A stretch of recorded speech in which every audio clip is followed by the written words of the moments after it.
ഇന്ന് കോളേജിൽ നമുക്കൊരു simple get ready with me ചെയ്യാം കേട്ടോ. മോയ്സ്ചറൈസർ ഒക്കെ ഇട്ടിട്ടാട്ടോ വീട്ടിൽ നിന്ന് പോകുന്നത്. അതുകൊണ്ട് ഇപ്പൊ നമ്മൾ സൺസ്ക്രീനും ഫൗണ്ടേഷനും കൂടെ മിക്സ് ചെയ്തിട്ടാട്ടോ ഫേസിൽ ഇടുന്നത്. ചെറിയൊരു മണ്ടത്തരം കാണിച്ചു, എല്ലാം ചടപടാന്നായത്. ഞാൻ എന്റെ ബ്ലെൻഡർ സ്പോഞ്ച് എടുക്കാൻ മറന്നുപോയി, അതുകൊണ്ട് കേട്ടോ കൈ കൊണ്ടിടുന്നത്. ഹിമാലയുടെ കാജൽ എടുക്കും കേട്ടോ. എന്റെ ഐലൈനർ രാജകുമാരിലുള്ള എന്റെ വീട്ടിലായി, അതുകൊണ്ടാട്ടോ ഹിമാലയുടെ കാജൽ യൂസ് ചെയ്തത്. ഞാൻ യൂസ് ചെയ്യുന്നത് ഈ ഒരു ലിപ് ലൈനർ ആട്ടോ. ഇത് സിസ് ബ്യൂട്ടിയുടെ ലിപ് ലൈനർ ആട്ടോ. അത്യാവശ്യം നല്ല ലോങ് ലാസ്റ്റിംഗ് ആണ്.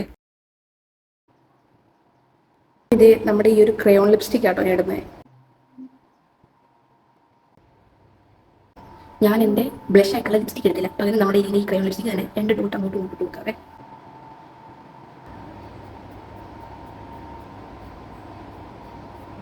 നമ്മൾ ഈ ഒരു മസ്കാരം കൂടെ ഇടുന്നുണ്ട് കേട്ടോ. ഇത് ഞാൻ മറ്റേ സ്റ്റുഡിയോ എന്ന് വാങ്ങിച്ചതാണേ. നമ്മൾ ഈ ഒരു പൊട്ടും കൂടെ തൊട്ടിട്ട് നമ്മുടെ ഫേസിൻ്റെ പരിപാടിയൊക്കെ കഴിഞ്ഞു. ഇനി നമുക്ക് ഓർണമെന്റ്സും സാരിയും കൂടെ സെറ്റ് ചെയ്തിട്ട് ഞാൻ ഫുൾ ലുക്ക് കാണിച്ചു തരാം കേട്ടോ. ഗൈസ്, അങ്ങനെ ഇതേ സാരി ഉടുപ്പിക്കാനായിട്ട് ഇതേ നമ്മുടെ ഫറു എത്തിയിട്ടുണ്ട്. അപ്പം നമ്മൾ പരിപാടി തുടങ്ങാൻ പോവാം അല്ലേ ഫറു? ഈ ഒരു വള നമ്മളിടുക കേട്ടോ. എല്ലാം സെറ്റായി വന്നു കഴിഞ്ഞാൽ മുടി കേട്ടോ സെറ്റായി വരാത്തെ. ഫൈനലി നമ്മൾ ഈ ഒരു മാലയും കൂടി ഇട്ട് കഴിഞ്ഞാൽ നമ്മുടെ get ready with me complete ആവേ.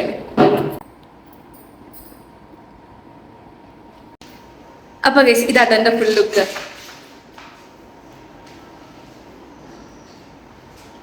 എങ്ങനെയുണ്ട്? അപ്പോൾ ദേ നമ്മുടെ ഗെറ്റ് റെഡി വിത്ത് മീ കോളേജിലെ കംപ്ലീറ്റ് ഉണ്ട്. അപ്പോൾ ഇന്നത്തേക്ക് അത്രേ ഉള്ളൂ. അപ്പോൾ ഓക്കെ, ബൈ.